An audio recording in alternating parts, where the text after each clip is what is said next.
দেশের বিভিন্ন সংবাদ মাধ্যম ও রাজনৈতিক নেতাদের মুখে দেশের উন্নয়ন সম্পর্কে হরহামেশাই শোনা যায় জিডিপির কথা। কিন্তু এই জিডিপি বা কী, কীভাবে এটি নির্ধারণ করা হয়? তাহলে চলুন আজকের এই ভিডিওতে আমরা জেনে নেব জিডিপি সম্পর্কে। একটি দেশের ভেতরে এক বছরে যত ধরনের পণ্য উৎপাদিত হয় সেসব পণ্যর সার্বিক হিসাবকেই জিডিপি বলা হয়। মূলত কোনো দেশের অর্থনৈতিক উন্নয়নের পরিমাপকেই জিডিপি। জিডিপির মানেই হচ্ছে গ্রস ডোমেস্টিক প্রোডাক্ট।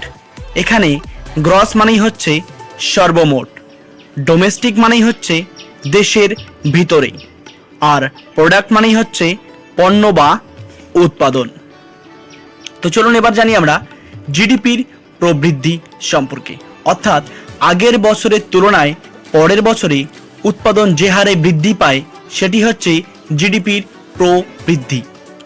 ভারতের মধ্যে অবস্থিত বড় বড় ইন্ডাস্ট্রিয়াল কোম্পানিগুলি যেমন tata consultancy services, Reliance industry limited, Bajaj auto, Adani group industry, Hindustan Unilever, Maruti Suzuki India, Mahindra, সবাই যত ধরনের উৎপাদন দেশের মধ্যে করে তার সব কিছুই দেশের প্রোডাক্ট। কোনো একজন কৃষক ধান চাষ করছে, এটাও একটা দেশের প্রোডাক্ট। কেউ একজন নিজের হাতে তৈরি করা ঝুড়ি বা হাত পাকা বাজারে বিক্রি করছে, এটাও একটা দেশের প্রোডাক্ট।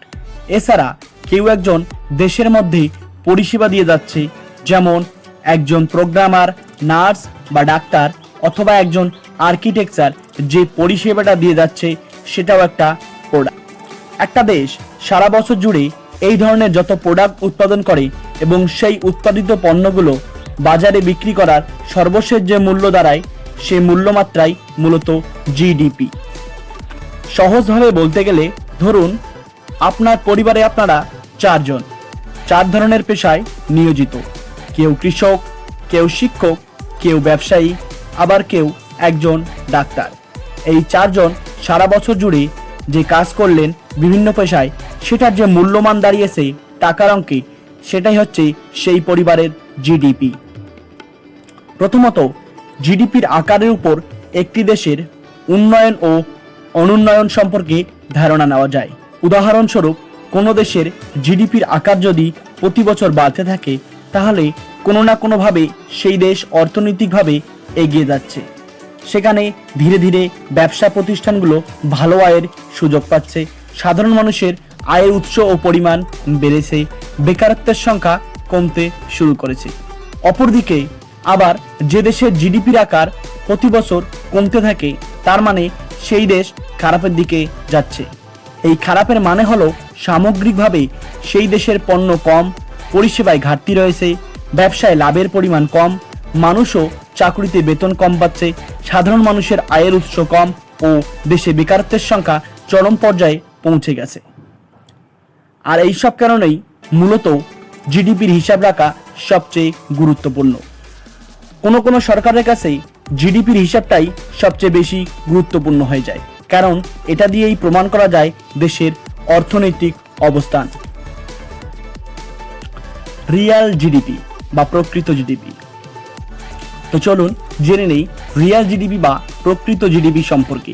রিয়াল জিডিপি হচ্ছে মূলত দেশের টোটাল পণ্যর মূল্যমান, মানে হচ্ছে দেশের এক বছরে যে পরিমাণ পণ্য উৎপাদন হয়েছে সেটার বাস্তবিক যে মূল্য বা যে মান রয়েছে সেটাই হচ্ছে রিয়াল জিডিপি। আর এই জিডিপি বাড়ার একমাত্র উপায় হচ্ছে দেশের মধ্যে যত বেশি প্রোডাকশন বাড়বে তত বেশি এই জিডিপি বাড়বে। প্রোডাকশন কমলে রিয়াল জিডিপি কমে যাবে। আর এক ধরনের জিডিপি রয়েছে নমিনাল জিডিপি বা নামমাত্র জিডিপি। পণ্য উৎপাদনের পরে কোনো কারণে পণ্যর দাম হঠাৎ বেড়ে গেলে বা বেড়ে গিয়েছে, এই দামের কারণে জিডিপি বেড়ে গিয়েছে কিন্তু দেশের প্রোডাকশন বাড়েনি বা দেশের উৎপাদন বাড়েনি, এটাই হচ্ছে নমিনাল জিডিপি বা নামমাত্র জিডিপি। নমিনাল জিডিপি কখনোই দেশের সামগ্রিক অর্থনৈতিক অবস্থার চিত্র দেখায় না, এটা সাময়িক একটা অর্থনৈতিক অবস্থার চিত্র দেখায়। আর রিয়াল জিডিপি অর্থনৈতিক অবস্থার একদম বাস্তব চিত্র তুলে ধরে। সুতরাং একটা দেশের বর্তমান পরিস্থিতি বা বাস্তবিক পরিস্থিতি জানার জন্য অবশ্যই রিয়েল জিডিপি দেখা জরুরি। সুতরাং জিডিপি নিয়ে কথা বললে অবশ্যই রিয়েল জিডিপির উপর নজর দেওয়া জরুরি। ভিডিওটি ভালো লাগলে অবশ্যই শেয়ার করবেন এবং এই ধরনের ভিডিও পেতে পেজটিকে ফলো করুন। Thank you.